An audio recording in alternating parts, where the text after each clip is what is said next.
घटना आहे 15 वर्षाचा मुलगा वीरेंद्रची. छोटंसं घर, आई आणि तिचा 15 वर्षाचा मुलगा वीरेंद्र. काही वर्षांपूर्वी वीरेंद्रच्या वडिलांचा अपघातात मृत्यू झाल्यानंतर घराची सर्व जबाबदारी आई गंगम्मावर आली होती. गावकऱ्यांनाही वाटायचं की या आई मुलाचं आयुष्य आता फक्त एकमेकांच्या आधारावर सुरू आहे. पण या घराच्या चार भिंतीआड असं काही सुरू होतं ज्याची कल्पना कोणालाही नव्हती. आणि पुढे जे घडलं त्यानं संपूर्ण गाव हादरून गेलं. वीरेंद्र हा साधारण 15 वर्षाचा मुलगा होता. वडिलांच्या निधनानंतर त्यानं आयुष्यात अनेक संकटं पाहिली होती. आईच त्याचं सर्वस्व होती, पण काही महिन्यांपासून घरातील वातावरण पूर्णपणे बदललं होतं. आईच्या वागण्यात आलेला बदल त्याच्या लक्षात येत होता. काही व्यक्ती वारंवार घरात येऊ लागल्या होत्या. त्यातील एक नाव गावातही चर्चेत होतं, दरगप्पा. सुरुवातीला कुणालाच त्याचं विशेष काही वाटलं नाही. मात्र वीरेंद्रच्या मनात अनेक प्रश्न निर्माण होऊ लागले. गावात कुजबूज सुरू झाली होती. काही जण बोलत होते तर काही जण शांतपणे सर्व पाहत होते. वीरेंद्रलाही काही गोष्टी खटकत होत्या. घरात वारंवार होणारे वाद, आईचं चिडचिडं वागणं आणि काही गोष्टी लपवण्याचा प्रयत्न, हे सगळं त्याच्या लक्षात येत होतं. तो अनेकदा आईला प्रश्न विचारायचा, पण प्रत्येक वेळी उत्तराऐवजी त्याला राग आणि शांत राहण्याचा इशारा मिळायचा. दिवस पुढे जात होते आणि आई मुलांमधील अंतर वाढत होतं. घरात बोलणं कमी झालं होतं. वीरेंद्र काही गोष्टींना ठामपणे विरोध करत होता. त्याचं म्हणणं आईला अजिबात पसंत नव्हतं. अनेकदा घरातून मोठ्यानं वादाचे आवाज यायचे. गावकऱ्यांनीही काही वेळा ते ऐकलं होतं, पण हा वाद एवढा भीषण शेवटाकडे जाईल असं कोणाच्याही मनात आलं नव्हतं. नोव्हेंबर 2024 मधील एक दिवस. त्या दिवसानंतर वीरेंद्र अचानक कुठेच दिसेनासा झाला. सकाळपासून संध्याकाळ झाली, पण मुलाचा काहीच पत्ता लागला नाही. घरात गोंधळ उडाला.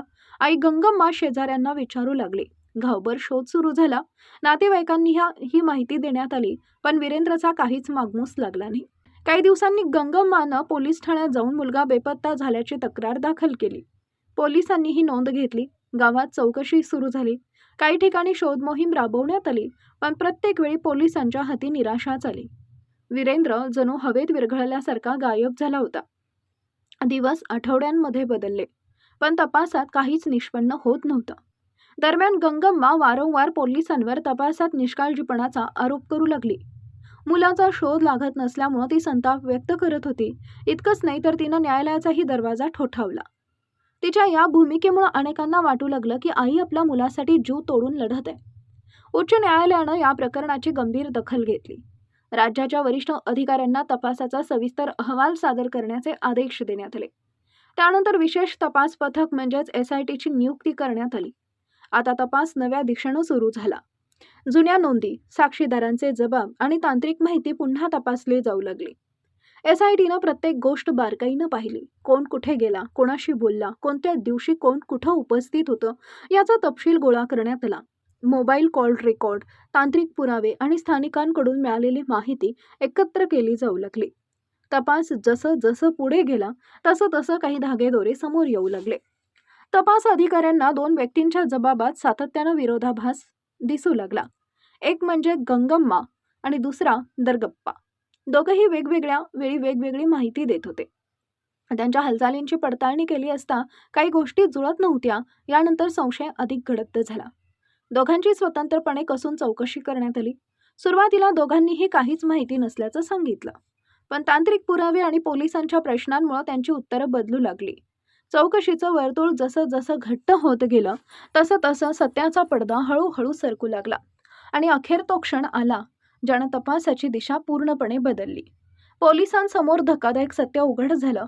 वीरेंद्र बेपत्ता झाला नव्हता, त्याची हत्या झाली होती. आणि ही हत्या बाहेरच्या कोणी नाही तर त्याच्या स्वतःच्या आई गंगम्मानं प्रियकर दरगप्पाच्या मदतीनं केल्याचा आरोप समोर आला.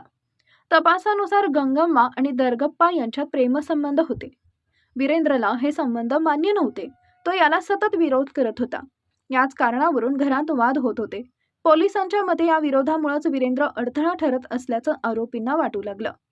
यानंतर दोघांनी संगनमत करून वीरेंद्रची हत्या केल्याचा आरोप आहे. ही घटना घरातच घडल्याचं चौकशीत समोर आलं. त्यानंतर मृतदेह गावाबाहेरील स्मशानभूमीजवळ नेऊन पुरण्यात आल्याचा आरोप पोलिसांनी केला. त्यानंतर कोणालाही संशय येऊ नये म्हणून मुलगा बेपत्ता झाल्याचा बनाव रचण्यात आला. SITच्या माहितीनुसार आरोपीच्या कबुलीनंतर पोलिसांनी महसूल विभाग आणि वैद्यकीय पथकाच्या उपस्थितीत स्मशानभूमीत उत्खनन केलं. तिथून मानवी अवशेष बाहेर काढण्यात आले. त्यानंतर ते शवविच्छेदन आणि पुढील वैज्ञानिक तपासणीसाठी पाठवण्यात आले. या संपूर्ण घटनेत सर्वात धक्कादायक बाब म्हणजे मुलगा बेपत्ता असल्याचं दाखवत आईनं स्वतःच पोलीस ठाण्यात तक्रार दिली होती. त्यानंतर तपास होत नसल्याचा आरोप करत न्यायालयापर्यंत ही धाव घेतली होती. त्यामुळे सुरुवातीला तिच्यावर कुणालाही संशय आला नव्हता. पण तपास जसं पुढे सरकत गेला तसं चित्र पूर्ण बदलत गेलं. सध्या या प्रकरणात पोलिसांनी दर्गप्पाला ताब्यात घेतल्याची माहिती समोर आली आहे. गंगम्माची चौकशी करण्यात आली असून तपास आणि न्यायालयीन प्रक्रिया पुढे सुरू आहे. अधिकृत तपास पूर्ण होईपर्यंत दोष निश्चित करण्याचा अंतिम अधिकार न्यायालयाचाच आहे. एका आईनं आपल्या मुलाच्या जीवावर उठल्याचा आरोप, बेपत्ता असल्याचं नाटक, न्यायालयापर्यंत पोहोचलेली तक्रार आणि शेवटी SITच्या हाती लागलेला एक धागा. या संपूर्ण घटनाक्रमाने आंध्र प्रदेशासह संपूर्ण देशाला हादरवून सोडलंय. सत्य कितीही काळ लपवण्याचा प्रयत्न केला तरी शेवटी पुरावेच बोलतात हे या प्रकरणानं पुन्हा एकदा दाखवून दिलंय.